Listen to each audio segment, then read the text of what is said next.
Rain lashed against the windshield of Emily's beat-up pickup truck, blurring the desolate Montana highway into a smear of asphalt and sagebrush.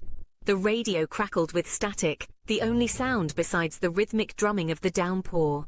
Her knuckles were white-knuckled on the steering wheel, a familiar knot of anxiety tightening in her stomach. She wasn't supposed to be here, not alone, not at night. But Emily wasn't one to shy away from a challenge, especially not one that threatened to expose a truth buried deep within the vast expanse of Big Sky country. For months, she had been digging into a series of missing persons cases, all young women from reservations scattered across Montana.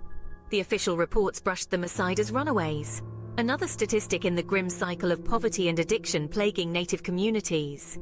Emily, however, saw a pattern the authorities conveniently overlooked.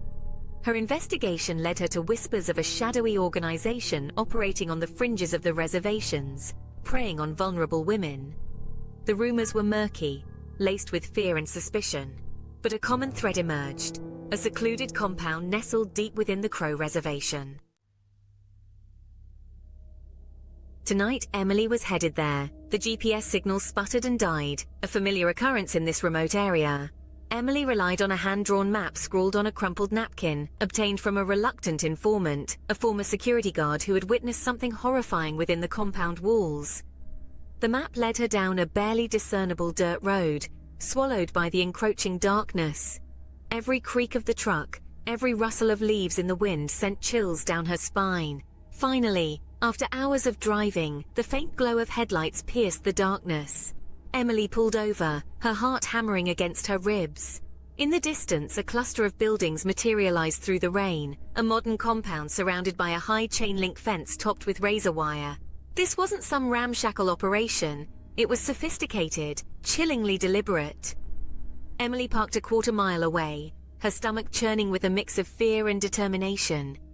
Clad in a dark rain jacket and armed with a flashlight and a pepper spray canister, a pitifully inadequate defense, she knew, she began her approach. The rain had eased to a drizzle, leaving behind a slick coating of mud. Reaching the fence, Emily scanned the perimeter, her flashlight beam cutting through the night. There were no security cameras visible, a deliberate oversight perhaps, meant to lure in the desperate and naive. Suddenly a spotlight snapped on, bathing her in a harsh white light. A gruff voice boomed over a loudspeaker. "Who's there?" Emily froze, caught like a deer in headlights. Her mind raced, frantically searching for an escape route. She knew she couldn't outrun whoever was on the other side of the fence. Thinking fast, she stammered, I'm lost. My car broke down." There was a pause, then the voice responded, "This ain't the kind of place for lost folks. You got 5 seconds to explain yourself." Sweat slicked Emily's palms. 5 seconds was all she had. Taking a deep breath, she decided to gamble. "I'm a reporter," she said, her voice surprisingly steady. Emily bolted. Adrenaline surged through Emily's veins, propelling her forward. She sprinted across the muddy field, the compound receding behind her. The sound of the guard's heavy boots pounding after her added a terrifying rhythm to the rain drumming against her back. She could hear his voice shouting, "Stop! You're trespassing!" But she didn't dare look back. Her only thought was putting as much distance between herself and the compound as possible. The darkness became her ally, swallowing her whole as she stumbled through the uneven terrain. Thorns snagged at her clothes, and the mud sucked at her boots. But she pressed on, fueled by a primal fear. Just when she thought her lungs were about to burst, she tripped over a hidden root and tumbled down a steep embankment. Pain shot up her ankle, a sharp, searing sensation that threatened to immobilize her. Groaning, she sat up and took stock of the damage. The rain had stopped, replaced by an eerie stillness. In the distance, the compound lights appeared as a menacing constellation against the inky sky. Her ankle throbbed with a dull ache, the flashlight slipping from her numb fingers and rolling down the slope. Panic clawed at the edges of her mind. Lost, injured and alone in the vast expanse of the Montana wilderness, the situation looked bleak, but giving up wasn't an option. She remembered the informant's words, a faint glimmer of hope in the darkness. He had mentioned an abandoned fire lookout tower nestled somewhere near the compound, a relic from a bygone era where forestry officials used to keep watch for wildfires. Ignoring the throbbing pain in her ankle, Emily began to crawl. The ground was rough and uneven, littered with sharp rocks and prickly bushes. Each movement sent a fresh jolt of pain radiating through her leg, but she persevered, fueled by the desperate need to find shelter. After what felt like an eternity, she stumbled upon a skeletal wooden structure half hidden by overgrown brush. Relief washed over her in waves as she recognized it, the abandoned fire lookout tower. The ladder leading to the platform was rickety and missing a few rungs, but it was a lifeline compared to the exposed ground. With a grunt of effort, Emily hauled herself up, the loose boards groaning under her weight. Reaching the platform, she collapsed onto a dusty wooden floor, the wind whipping at her hair and rain-soaked clothes. She rummaged through her backpack, finding a first aid kit tucked away in a side pocket. With a grimace, she cleaned and bandaged the wound, the antiseptic sting a reminder of the dangers she had faced. The events of the previous night replayed in her mind with a horrifying clarity. She couldn't ignore the screams, the desperate struggle. The missing women, they were real and they were in danger. I knew I had to get help, but to whom? The local police had shown little interest in her initial inquiries. Sorry, ma'am, but there's not much we can do without more evidence. He had been following her work on social media. S1, wait a minute, I remember a blogger, a former investigative journalist named John Keller, narrator. Suddenly, an idea sparked in her mind. He has a reputation for taking on stories ignored by mainstream media.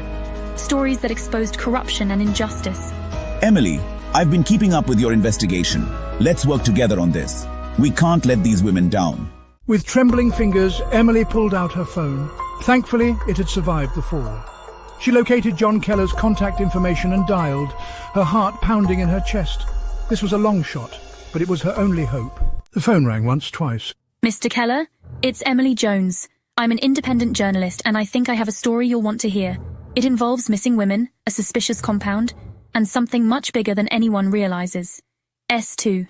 John Keller speaking.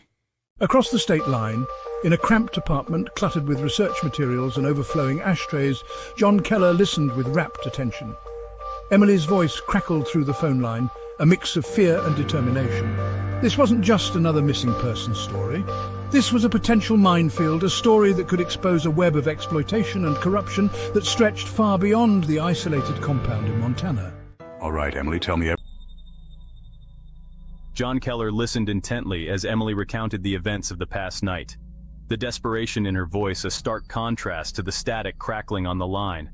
He learned about the screams, the elusive informant, and the chilling glimpse inside the compound.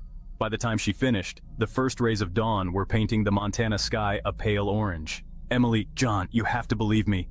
The things I saw, we can't ignore this.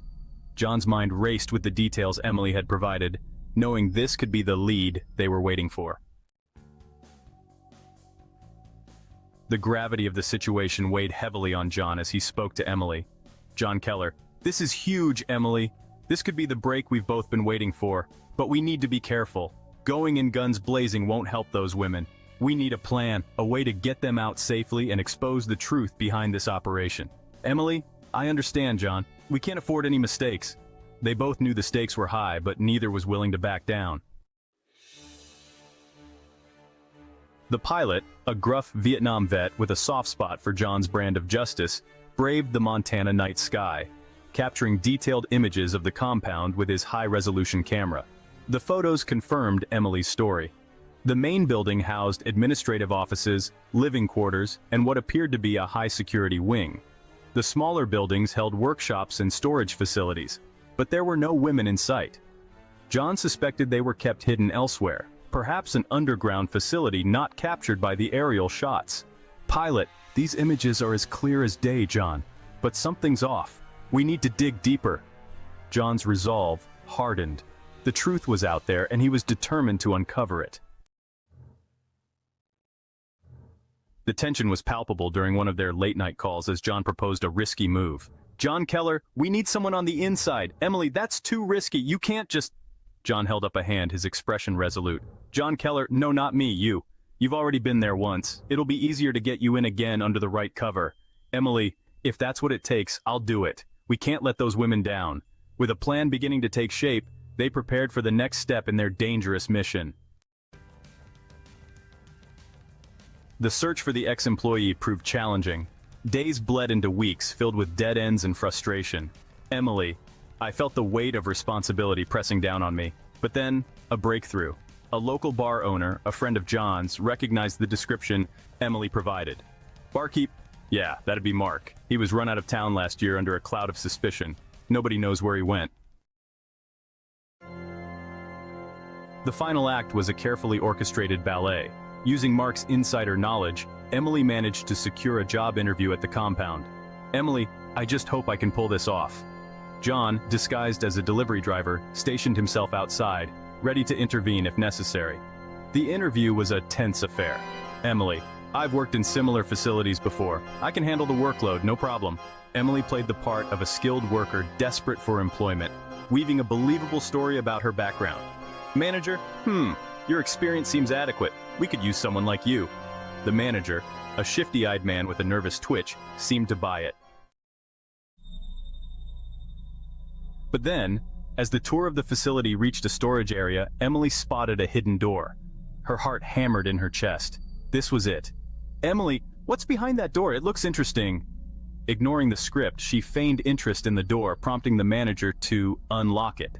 Manager, oh, that's just some old storage. Nothing much to see. A wave of stale air and a faint whimper reached them. Emily pushed the door open, revealing a dimly lit room filled with bunk beds and frightened faces. She had found the missing women. Chaos erupted. Manager, what do you think you're doing? The manager's face contorted into a mask of rage. He lunged for Emily, but a heavy object slammed into him from behind. Mark, stay away from her! Mark, his face grim with determination, stood holding a wrench. The women, realizing their chance at escape, surged forward. John! Everyone follow me, quickly! John, alerted by the commotion, burst into the room with a hidden camera rolling. It captured the women's desperate scramble for freedom and the subsequent capture of the compound's staff. The story broke like a wildfire. John's video evidence, coupled with Emily and Mark's testimonies, exposed the horrors that transpired within the compound. John, this footage will make sure they can't deny what happened here. The authorities, forced to act, raided the facility and found evidence of human trafficking, forced labor, and environmental crimes. The fallout was swift and devastating. Emily, we did it. We actually did it. The organization behind the compound was dismantled, its leaders brought to justice.